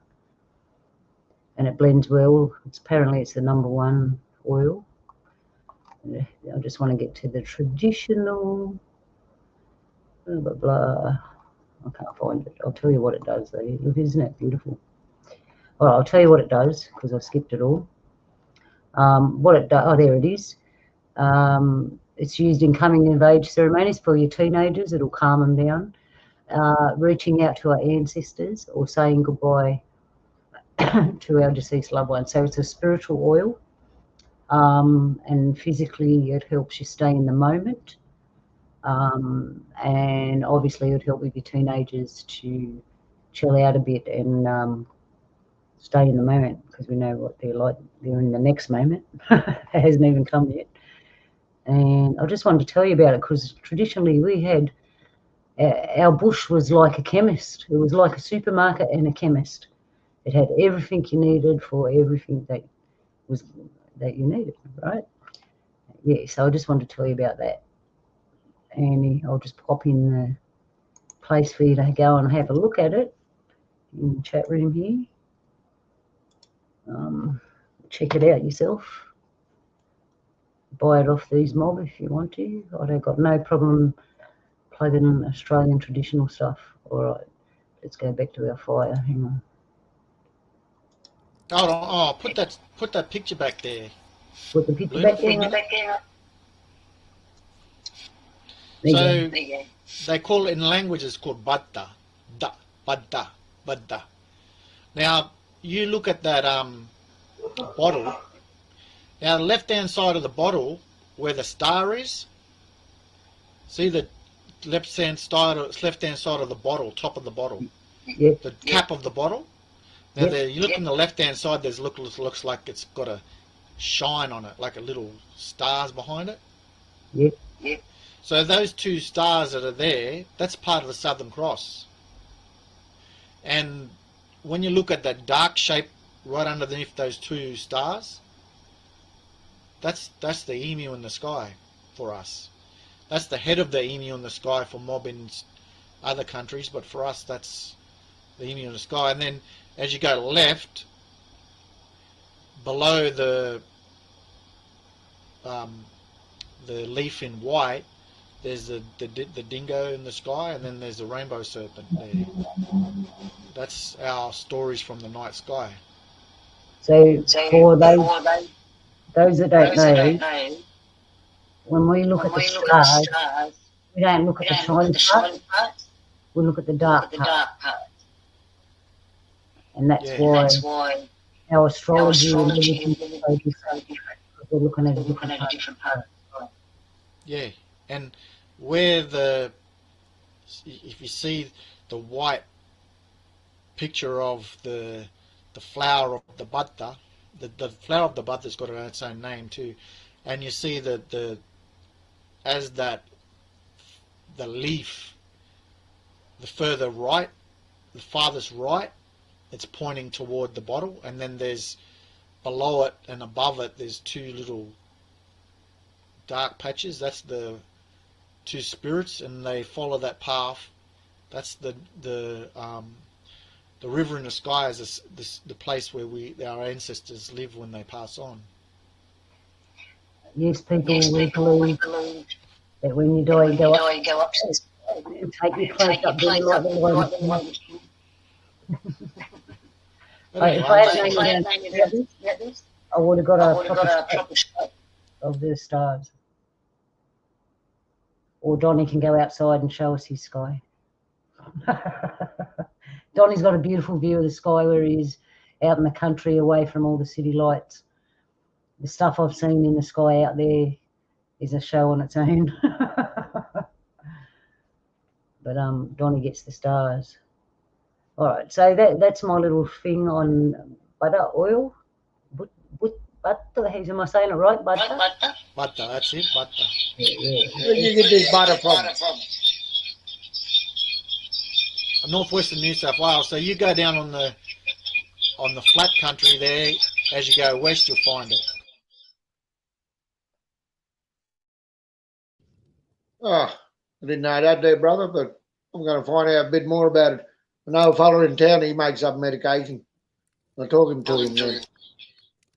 You'll have probably butter. You probably got it out there, Donny, on the country not far as you go down the slopes. You'll find it, and that's our language, butter. Yeah, butter, yeah. Yeah, that'd be out towards Manila way, Gunnedah. That's all the flat country out that way. Yep, that's where you'll find him. No worry, I'll talk to I told my mate there, because he does a fair bit of bush talking and bush medicine. Yeah, oh, that's really good, interesting to know, brother. Yeah, and we used to use that for big funerals and for young fellas got to smoke when they needed to settle down and stuff.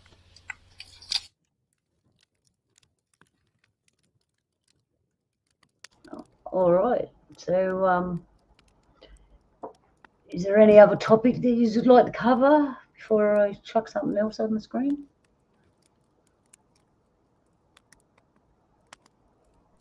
Not a moment, sis. Yeah. Only that it's getting colder, but Yeah, I wouldn't know what real cold is, eh? No,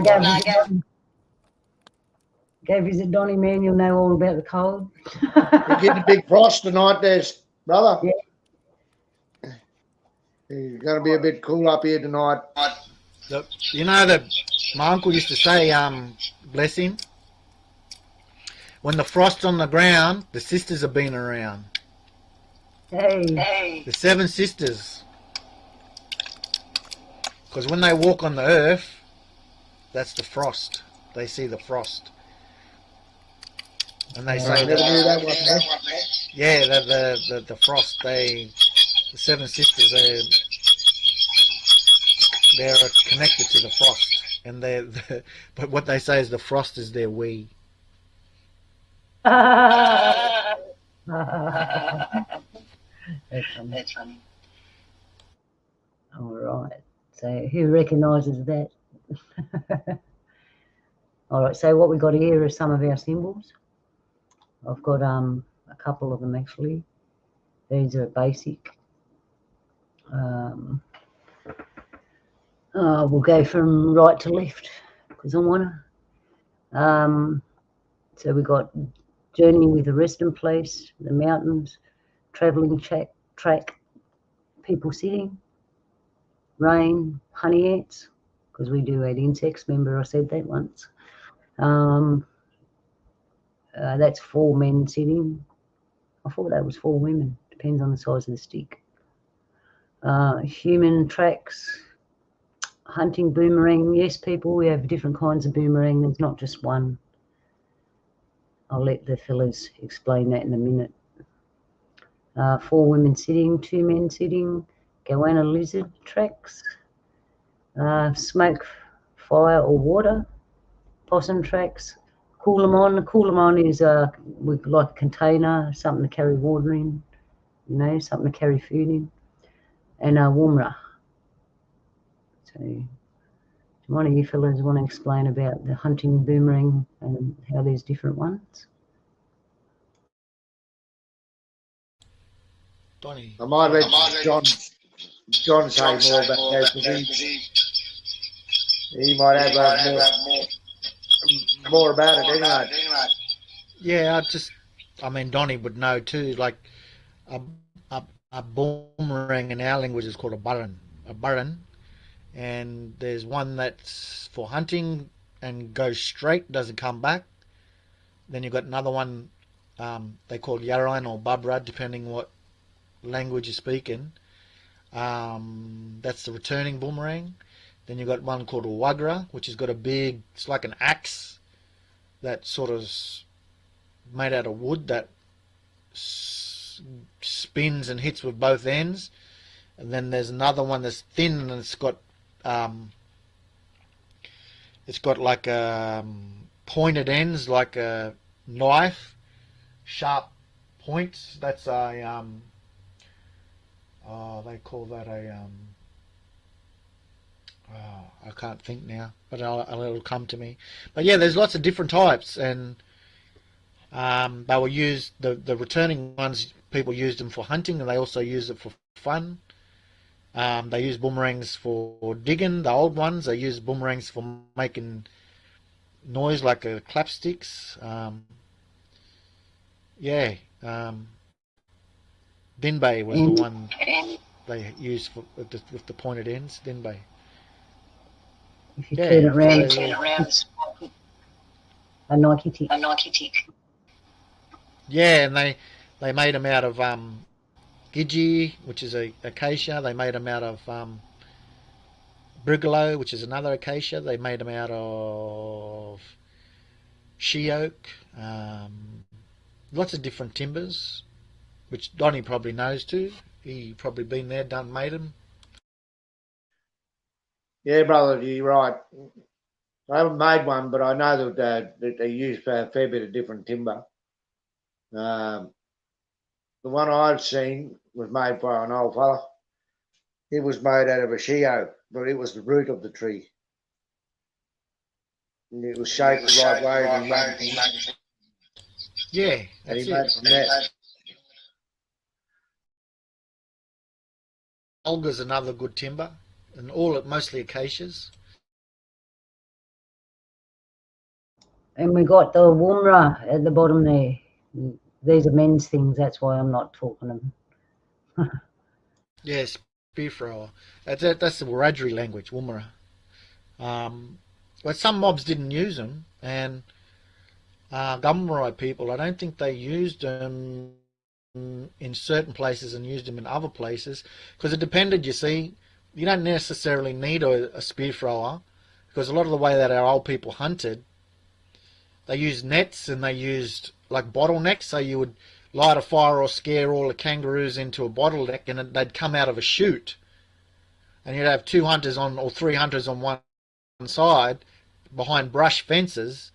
So it was a lot different to people thinking, oh, you just chase the kangaroo around in the paddock. And, you know, our old people were clever people. You know, they least amount of effort with the most amount of reward. That's how the old people thought. And that's common sense. Yeah, there's a classic example of that in Donny. It's called a kangaroo trap.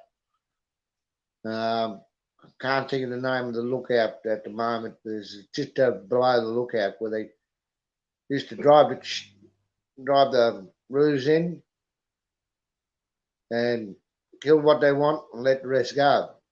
But that trap's still there, that roo trap. Apparently it belonged to a bloke by the name of Red Chief or Red Kangaroo. I can't pronounce his name at the moment, but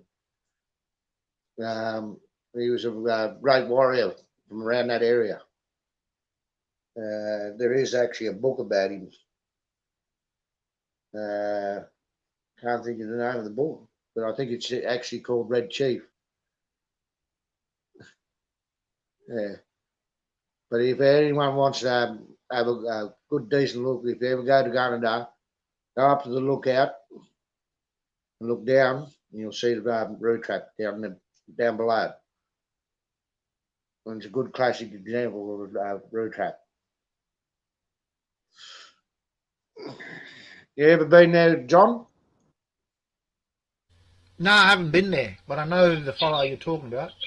Gumbul Gunnedah. That's that red kangaroo fellow. Yeah, that's it. That's the word, yeah. Yeah.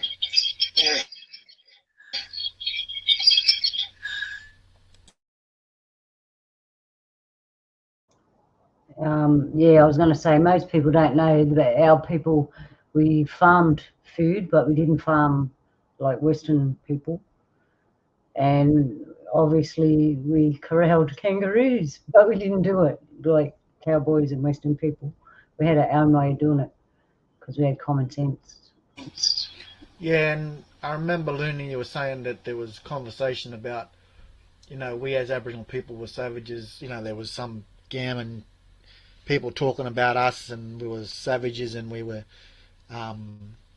cannibals. We were never cannibals. Don't believe any of that. That's just dehumanizing. And we didn't use agriculture. We had our own system that was so different. Only Indigenous peoples around the world used it, and we farm the whole landscape. We don't create a paddock and put up a fence. The whole landscape, every part of the landscape, and the diversity of landscape is a one big farm, like a Garden of Eden.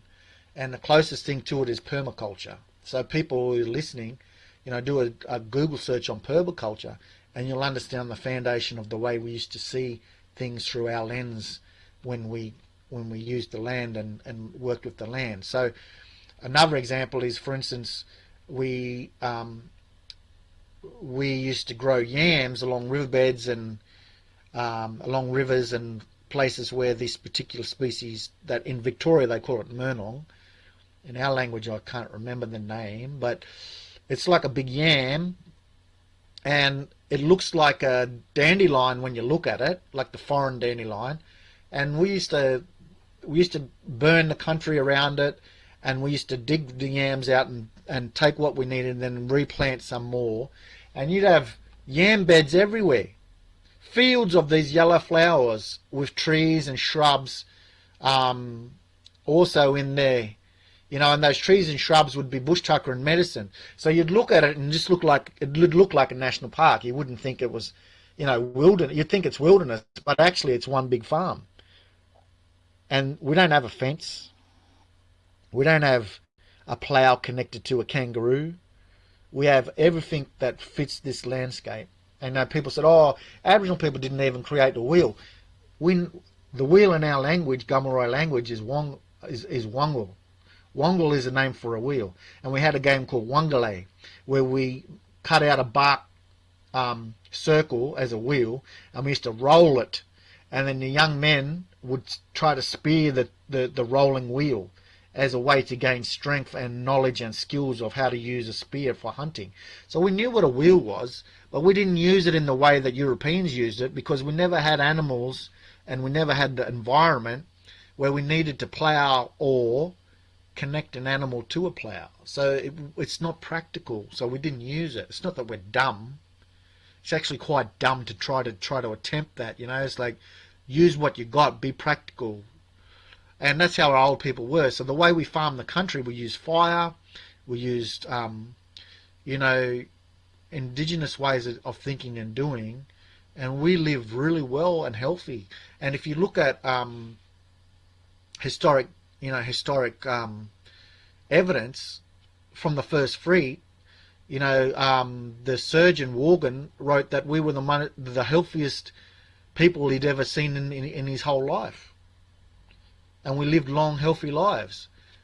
If that's not evidence enough from historic writings from European observers in the first fleet, then what is? They're the ones that seen Aboriginal people first.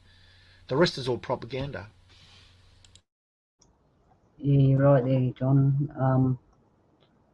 When it come to our herbs and all that, we were very healthy people. We didn't even know what sugar. I remember seeing, we were kids, and I remember watching this thing where they went out into the desert and gave the kids out their lollies, and they pretended to eat them because they'd never had them before and never had sugar. I want to say about the animals and the ploughs, we didn't enslave our animals. We have kinship with our animals, a relationship, like a lot of the native people do. They're our family. And even today, I see different forms of animal enslavement, and it's weighs heavy on me sometimes, because people don't know what they're doing. And in our belief, I'll tell you a story. We believe you can come back into an animal body. So you imagine coming back in an animal body and being treated the way we treat animals. When I ventured out to Uluru, we stopped at a place to get some tyres fixed, and we were there for a couple of days. And I met the local mob, And everywhere the local mob went, there was this dog following, I don't know, about 5 feet behind them, 10 feet sometimes, always behind them at a distance, following them everywhere. And I watched this dog for a couple of days, and I realised what the dog was. The dog was an old fella in a dog's body looking after his mob still. And on the last day, we're in this compound getting our tyres changed and ready to go. And I saw this dog by himself for the first time. And I said in my head, telepathy, if you're an old fella in a dog's body, you'll hear what I'm saying, and I'm going home today. I'd like to pay my respects and you know, say proper goodbye. The dog stopped dead in his tracks, walked through the gate of the compound, walked straight up to me, looked me in the eye and went, whew, and I bowed my head and closed my eyes and said, nice to meet you, thank you for watching over us all while we were here. Then he turned around and walked away because he was an old fella in a dog's body looking after his mob still. So when we see animals, we think of them as different to how most people see. They're not our slaves. They're not there for our pleasure and our things. They're our brothers and sisters. So that's my rant. I'm sure. Right. Year and I, true word.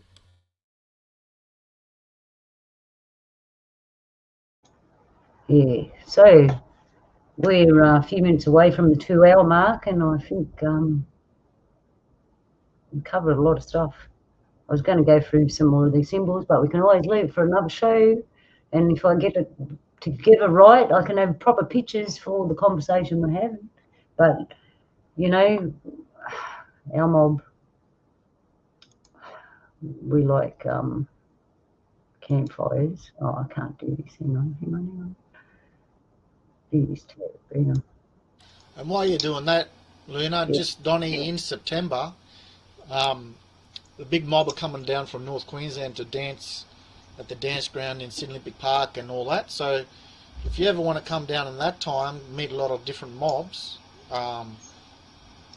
yeah, come down. We'll find somewhere for you to camp and feed you. So that's in the week of the 18th of September. I'd be most appreciated, brother, to go down there and introduce myself to them. Yeah, you'll meet the different mobs from North Queensland, mobs from Sydney. They'll all be dancing and having a feed, and Luna will be there doing the weaving, and you know, it'll just be a community gathering just for the sake of our ways of coming together as mob, you know, as family. That'd be good to see there, brother. Yeah, see all the kin. Yeah, good to have you down. You often in my room, brother? Yeah, well, hopefully by then the house will be fixed up. Yeah, there you go, bro. We got somewhere for you to stay. So you keep that date in mind. That'll be good. You come down our way, and you'll be sweating because it's warmer up here. Yeah, well, I'm most humble then. Cool. That's the best word I can put down. I'll be most humble. Yeah, most of us will be staying on site, so there'll be a place on site for you to stay. They've got like little houses and cabins and all that sort of thing. So you can come and camp with us. Oh yeah, they have too. I know them. Yeah, they are. They're real cool little houses and the little cabins. It's cool. It's like every time we have a community gathering like that or anything, it always reminds me of old days when we all get together and did our business together. Unfortunately, we can only do it in small doses these days, but it still has that beautiful family effect. Yeah, that'd be cool if you can come down, bro, and you get to see Carl in real life. Not old Carl. Yeah, old Carl. I'll leave all you together. Doesn't worry me. I would sleep under the stars because that's the warmer part. You can camp on a bed, brother. Eh? You can camp on a nice warm bed and have a hot shower.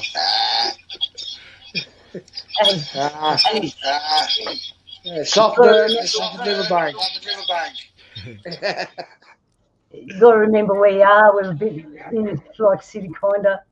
You never know who's going to walk past. All the strange ones live in the city. Anyway, on that note, I'm going to ask you to round it up, fellas, and I want to thank you heaps for coming on tonight. It's been a good yarn. I hope everyone listening and watching enjoyed it. It's been a bit all over the place, but that's what a campfire yarn is. It just is what it is, and we say what we say, and next time we light the fire, it's all different again. So do we go by elders? Uncle Donny? Whatever you got to think about. It was nice to having a yarn with you three here. Getting the word out a little bit there. We need to voice our opinions a bit more, I reckon, because it's not been heard. Little tiny whispers here, little tiny whispers there. But if we can speak up and say what we want to say, I'll be in that. And thanks for letting me on this show tonight there, Luna. And it's good to hear from you, John. Yeah, my brother. And for me, it's keep warm, be well and safe, and stay deadly. And thanks for inviting me on, and good to have a yarn with you fellas and have a yarn to Donny too.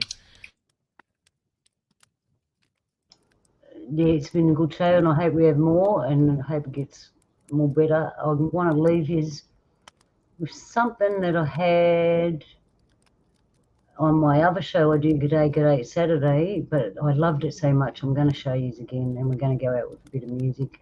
Now, I don't think you've seen this one, John. It's a real mover. Let's see if I can find it. Hang on. Oh yeah, it's Clapstick Men Dance, Clapsticks. Rightio. Here we go.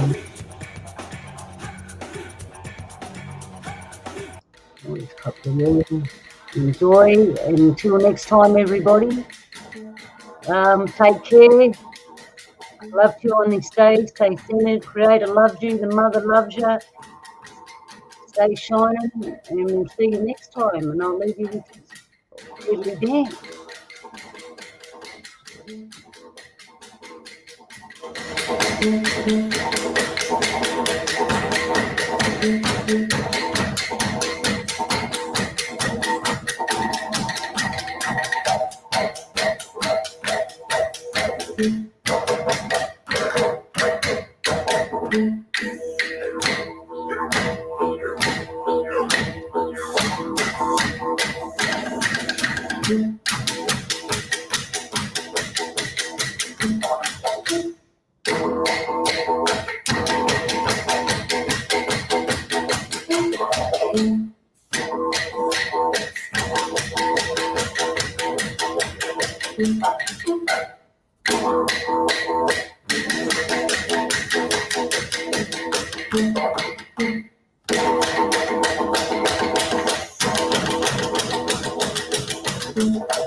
Thank you.